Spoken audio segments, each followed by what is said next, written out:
বাংলার হিরো শফিক, এনাকে চেনে না এমন কোনো মানুষ নাই। ছোট থেকে বড়, মেয়ে থেকে ছেলে সবাই চিনে। কিন্তু এই শফিক যে একজন লুচ্চা, একজন চরিত্রহীন লম্পট ছেলে, এটা কিন্তু আমরা অনেকেই জানি না। আজ থেকে 3 মাস আগে একটা ভিডিও ভাইরাল হয়, সেটা আমরা দেখার পর শফিককে অনেক গালাগালি করি।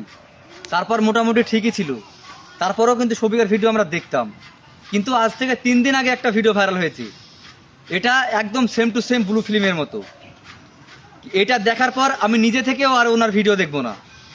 আপনারা ওনার ভিডিও দেখবেন কিনা অবশ্যই কমেন্টে জানাবেন। আর আমি একটা কথা বলেছিলাম কালকে একটা ভিডিওতে, যে শফিকের এই ভিডিওটা আমার কাছে আছে, যিনারা দেখবেন অবশ্যই কমেন্ট করবেন, আমি দেখাবো। তো সবাই কমেন্ট করেছে ম্যাক্সিমাম 25,000 মতো। সবাইকে আমি ভিডিওটা দিতে পারিনি, কিছু কিছু মানুষকে দিয়েছি আর কিছু কিছু মানুষকে এখনও দিব। তবে যারা সত্যি দেখবেন এই ভিডিওটাতে কমেন্ট করে জানাবেন। আর শফিকের উদ্দেশ্যে দুটো কথা বলতে চাই। তুই ভাই এতটুকু একটা বাচ্চা ছেলে, আর কতটা মেয়ের সঙ্গে এরকম করবি? তোর যদি এতটাই শখ হয় তাহলে তুই আমেরিকায় যা, ওখানে এনজয় কর, টাকাও ইনকাম কর। আমাদের বাংলায় এই ধরনের কোনো কাজ চলবে না ভাই, কারণ আমরা বাঙালি, আমরা অন্যায়ের প্রতিবাদ করি। তোর যদি ইচ্ছা থাকে তাহলে তুই আমেরিকায় চলে যা, আমাদের বাংলা ছেড়ে দে।